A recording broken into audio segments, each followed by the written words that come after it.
জাতীয় নাগরিক পার্টি বা এনসিপির লং মার্চ টু গোপালগঞ্জ কর্মসূচিকে ঘিরে সংঘর্ষের সবশেষ তথ্য অনুযায়ী 4 জনের মৃত্যুর খবর পাওয়া গেছে। এই সংঘর্ষের পর অনেকের প্রশ্ন, রাজনৈতিক প্রতিপক্ষকে ঘায়েল করার জন্য আর কত লাশ পড়লে দেশ ও সরকারের বোধোদয় হবে। দিনভর গোপালগঞ্জে সংঘর্ষের পর সরকার প্রথমে 144 ধারা, পরে কারফিউ জারি করেছে।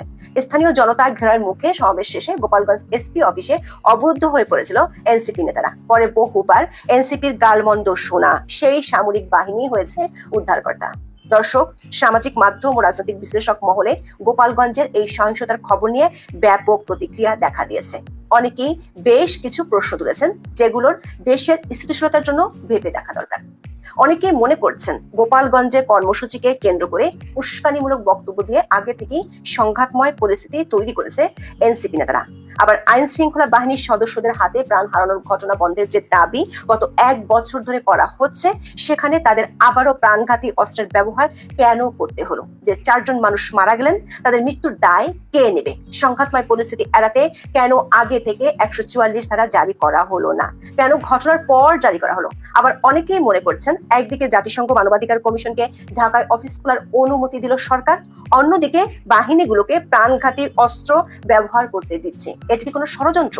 গোপালগঞ্জে সংঘাত নিয়ে এমন 7টি প্রশ্নের উত্তর খুঁজতে চলুন যাওয়া যায়। সরকারি কিংস পার্টি বলে পরিচিত জাতীয় নাগরিক পার্টি বা এনসিপির পদযাত্রা উত্তরাঞ্চল ঘুরে দক্ষিণাঞ্চলে গিয়ে ঠেকেছিল 16তম দিনে। বরিশাল হয়ে এই পদযাত্রা গোপালগঞ্জে পৌঁছার আগে 15 জুলাই রাতেই এনসিপির ফেসবুক পাতায় ঘোষণা দেওয়া হয় 16 July march to Gopalganj NCP. এতদিন যেটি ছিল পদযাত্রা কর্মসূচি, গোপালগঞ্জের জন্য সেটি হয়ে গেল লং মার্চ। তারপর থেকে গোপালগঞ্জে উত্তেজনার আওয়াজ পাওয়া যাচ্ছিল। 16 জুলাই সকাল থেকে দফায় দফায় হামলা, সংঘর্ষ ও গুলির শব্দে গোটা গোপালগঞ্জ শহর রণক্ষেত্রে পরিণত হয়। এক দফা সংঘর্ষের পর পুলিশ, সেনাবাহিনী ও র্যাবের 17টি গাড়ি এনসিপি নেতাদের প্রোটেকশন দিয়ে গোপালগঞ্জে সমাবেশ স্থলে নিয়ে যায়। সমাবেশে তারা ইনকিলাব জিন্দাবাদ, মুজিববাদ মুর্দাবাদ স্লোগান দিলেও গোপালগঞ্জবাসীর উদ্দেশ্যে শান্তির বার্তা দেন। সেই সঙ্গে গোপালগঞ্জকে মুজিববাদ মুক্ত করার ঘোষণা দেন তারা। সমাবেশ শেষে এনসিপির গাড়িবহর রওনা হওয়ার পরই পৌর পার্কে হামলা হয়। পরিস্থিতি নিয়ন্ত্রণে আনতে গুলি ও টিয়ার গ্যাস নিক্ষেপ করে আইন শৃঙ্খলা বাহিনীর সদস্যরা। বিবিসি বাংলা জানিয়েছে, ব্যাপক সংঘর্ষের মধ্যে পরিস্থিতি নিয়ন্ত্রণে কয়েক রাউন্ড ফাঁকা গুলিও ছোড়ে সেনাবাহিনী। এমন পরিস্থিতিতে গোপালগঞ্জের জেলা প্রশাসক মোহাম্মদ কামরুজ্জামান জেলায় 144 ধারা জারি করে সব ধরনের সভা সমাবেশ নিষিদ্ধ করেছেন বলে প্রথম আলো জানিয়েছে। তখন গোপালগঞ্জে এসপি অফিসে আটকে পড়েন এনসিপি নেতারা। পরে সামরিক সাজোয়া জানে করে গোপালগঞ্জ ছাড়তে হয় এনসিপি নেতাদের। সবশেষ খবর হলো, তারা গোপালগঞ্জ থেকে খুলনা সার্কিট হাউসে পৌঁছেছেন।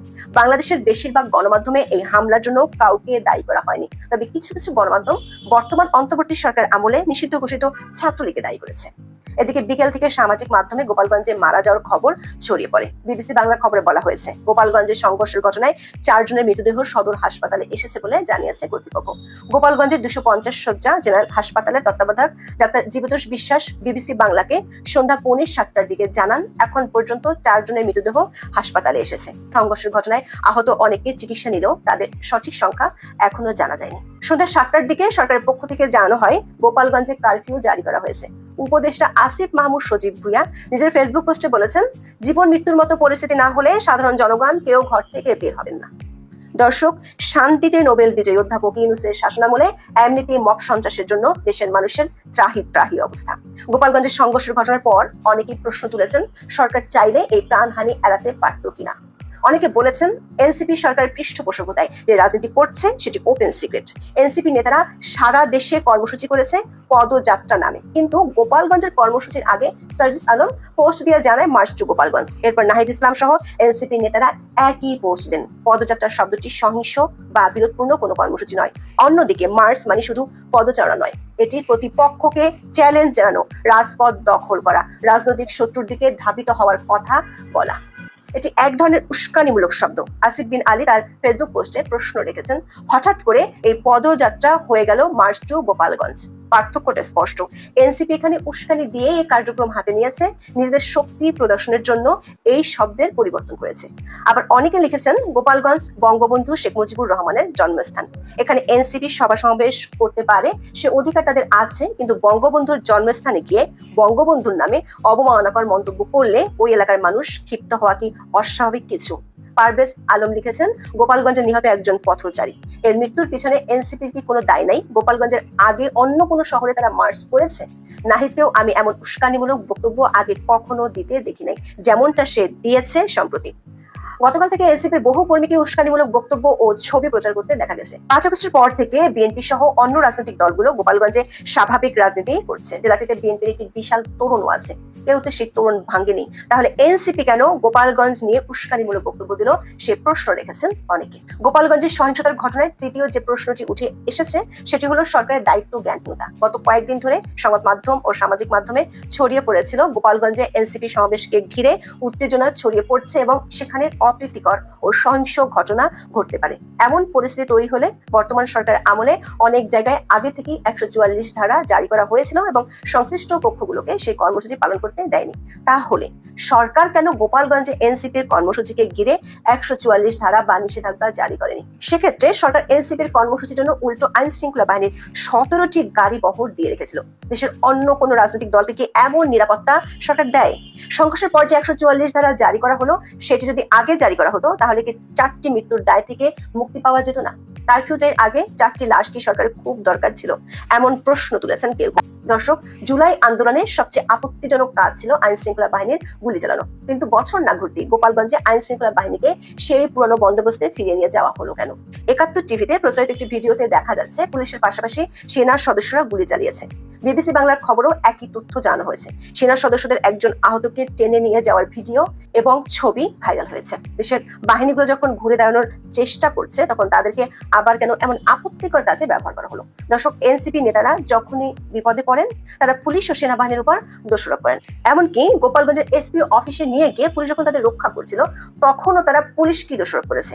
অস্ত্র ব্যবহারের সমালোচনা সত্ত্বেও তাদের প্রয়োজনে অস্ত্র ব্যবহার করছে না কেন, সে প্রশ্ন তুলেছে। সামাজিক মাধ্যমে ছড়িয়ে পড়া একটি ভিডিওতে দেখা গেছে মাইক্রোবাসে বসা একজন এনসিপি নেতা বলছেন, পুলিশ গুলি করছে না কেন? পুলিশের মতো এনসিপি বিশুদ্ধারের কবল থেকে সেনাবাহিনী বাদ যায়নি।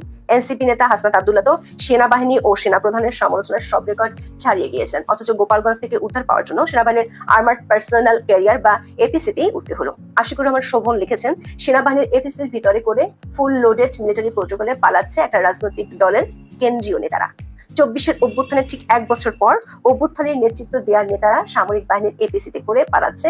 এটা বাংলাদেশের রাজনীতির জন্য গুরুত্বপূর্ণ বার্তা। যে মানুষগুলো বলতো পুলিশ, র্যাব, সেনাবাহিনী ছাড়া রাস্তায় নেমে দেখান, যদিও এখনো অনিবন্ধিত দল, তাও তারা নিজেরাই রাজনৈতিক দল হিসেবে আজকে বিভিন্ন সামরিক বাহিনীর কয়েক হাজার সদস্যের মাধ্যমে রাষ্ট্রীয় প্রোটোকল নিয়ে একটা জেলা শহরে গিয়েছে। সামরিক এপিসিতে করে জেলা শহর ত্যাগ করতে হচ্ছে। সবশেষ অনেকে এখানে ষড়যন্ত্রেরও গন্ধ পাচ্ছেন। সাংবাদিক জুলকারনাইন সাইল লিখেছেন, দেশে জাতিসংঘের মানবাধিকার বিষয়ক হাই কমিশনের কার্যালয় হচ্ছে, অন্যদিকে হোস্টাইল এলাকায় গিয়ে নিরাপত্তা বাহিনীর সহায়তা চাওয়া হচ্ছে যেন জানমাল রক্ষায় নিরাপত্তা বাহিনীর সদস্যরা সর্বোচ্চ পদক্ষেপ নিতে বাধ্য হতে হয়। যেই খেলাটা শুরু করেছেন সেটা শেষ করতে পারবেন তো? দর্শক, কেঁপে গেলে কিন্তু স্টেডিয়াম থেকে বের হওয়ার রাস্তা খুঁজে পাওয়া মুশকিল হয়ে যায়। যদি কার্যক্রম নিষিদ্ধ আওয়ামী নেতাকর্মী কেবল আওয়ামী লীগ সমর্থনের জন্য আক্রান্ত হন, সেটা আপনাদের পুরো অন্তর্বর্তীকালীন সরকারকে কঠিন প্রশ্নের কাঠগড়ায় দাঁড় করাবে। সেই বোধ অবশ্য সরকারের নেই। সরকার এরই মধ্যে বিবৃতি দিয়ে তাদের শেষ করে ফেলার হুমকি দিয়েছে। আর এনসিপির এক নেতা বাংলাদেশে যুদ্ধ ঘোষণার হুমকিও দিয়ে রেখেছেন। তবে সার্জিস আলম সারা দেশের মানুষকে গোপালগঞ্জে মার্চ করার যে ডাক দিয়েছিলেন তাতে যে খুব একটা সাড়া মেলেনি সেটি বুঝে গেছে কিংস পার্টির নেতারা। এখন এ পর্যন্ত, সবাই ভালো থাকুন, সুস্থ থাকুন, নিরাপদে থাকুন। দেখা হবে আগামী